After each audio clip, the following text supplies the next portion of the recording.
Welcome to Ocho Uncensored, and today I have part 3 of My Daughter Almost Died. Let's get into it.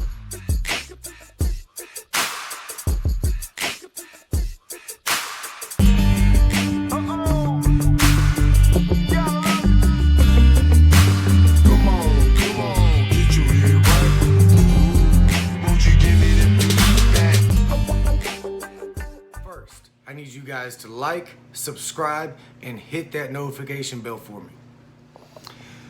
So I left off, we were waiting for a flight for my daughter, a medevac flight for my daughter to go to Walter Reed. Basically, I contacted the flight surgeon, talked to the flight surgeon for a while, and was able to secure some seats for myself, my daughter, and my oldest son. As I told you in part 2, they did not allow my wife and my newborn to fly with us. She was gonna be forced to stay in Germany and do what I told you in part 2 about clearing the post and all of those things and working on getting our newborn a passport. So we said, okay, we don't have much of a choice, let's go. The medevac flight was filled with wounded soldiers from Iraq and Afghanistan. So when we boarded, there's seats on one side of the plane and there's like bunks on the other side. And then there's gurneys that are fixed like into the bottom of the plane. And that's where my daughter was strapped into and was there for that 8-hour-ish flight. So we get on the flight, we go, and we end up in DC. Once we get to DC, they have these ambulances that kind of have like a larger back end and you can put multiple patients in the back.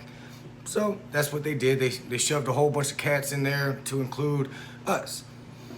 They beeline us straight to Walter Reed. And as we pull to Walter Reed, they pull you up to the front of Walter Reed.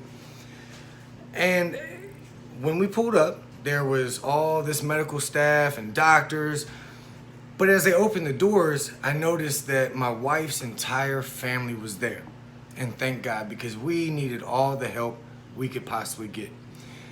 We showed up with 2 very small bags, no home, no cell phone, just basically nothing. So having that support meant the world to me and to my family. That night seemed to never end.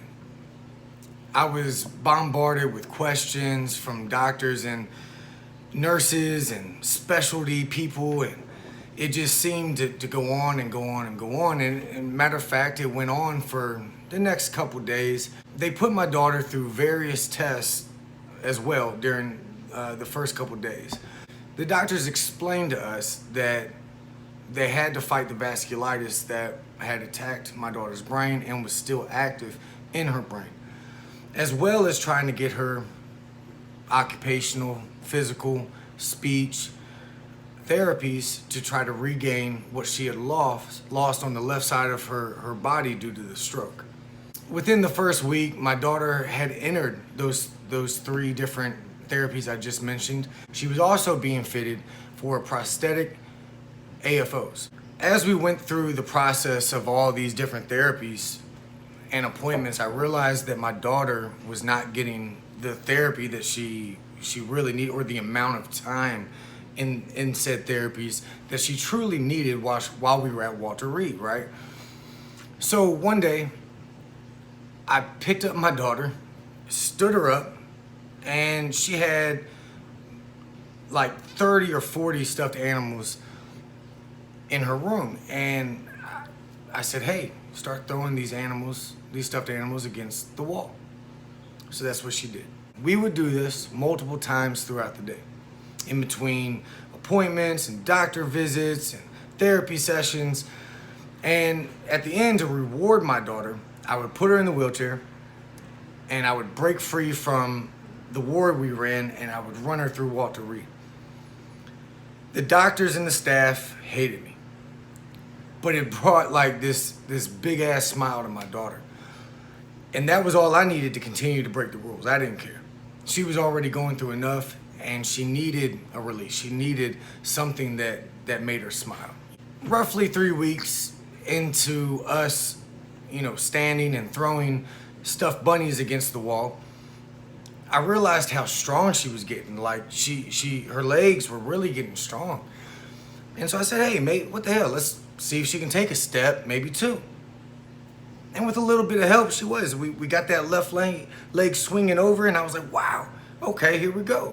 When she moved her left leg the first time, I almost broke down.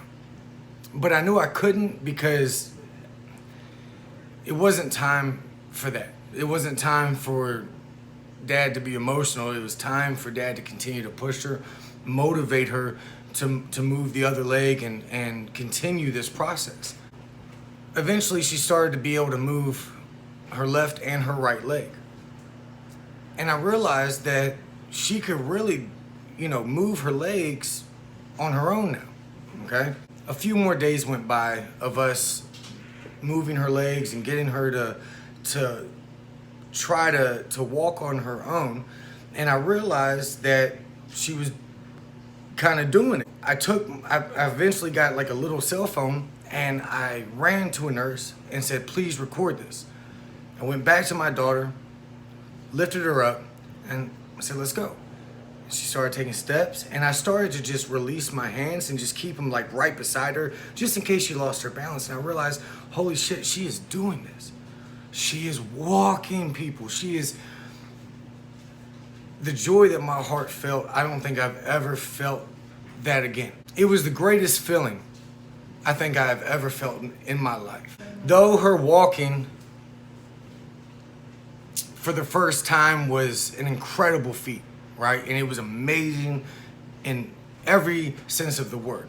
Just as it seemed that things were kind of like looking up for us, the team of doctors that we had approached us and said, hey, this vasculitis is super, super aggressive, and the steroids were given her, which was the highest dose that she could have for her age and body weight, wasn't killing the vasculitis, which it usually does, but not in Talia's case.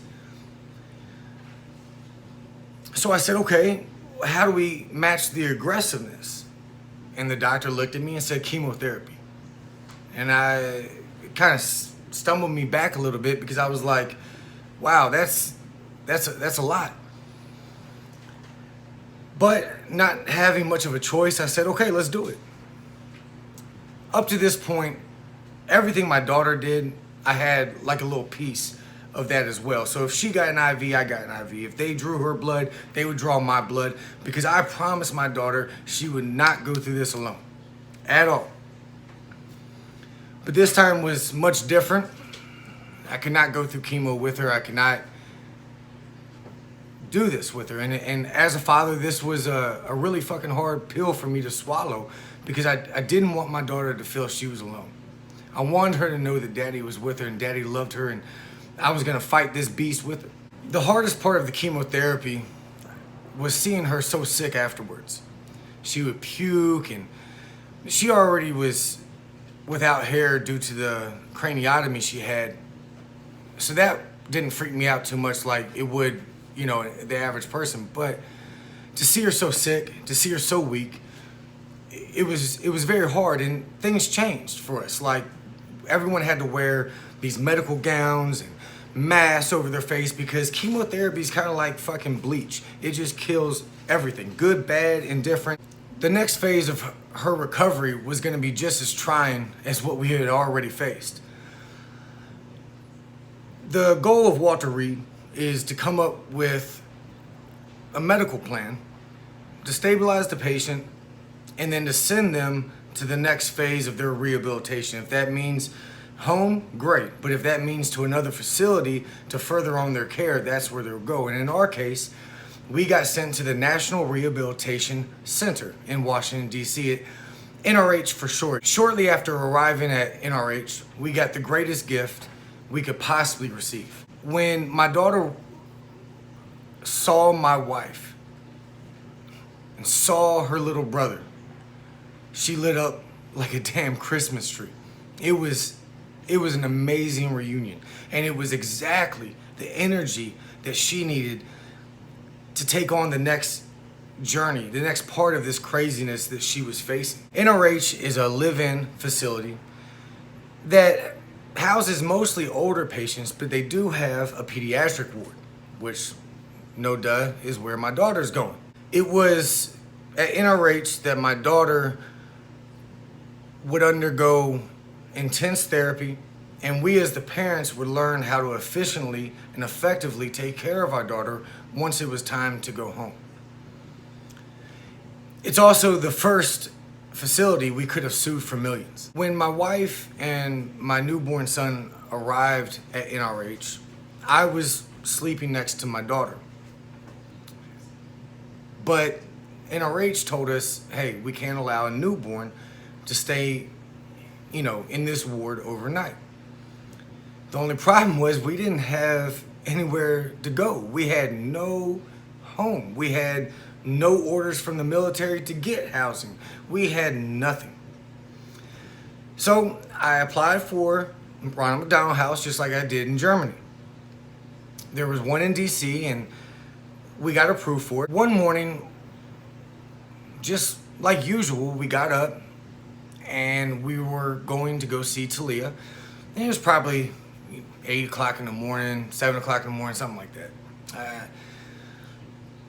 When we arrived at NRH, there was no nurses at the station.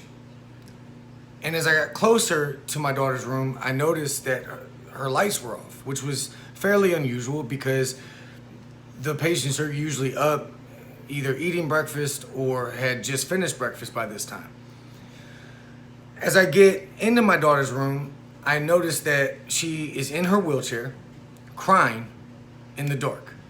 As I get closer to her to try to soothe the crying and figure out what's going on, I realize that her diaper is leaking urine. Yeah. So I go out of her room and I'm livid at this point. And I want to go give the nurses a piece of my mind, but they still weren't back yet. So I'm kind of pacing around.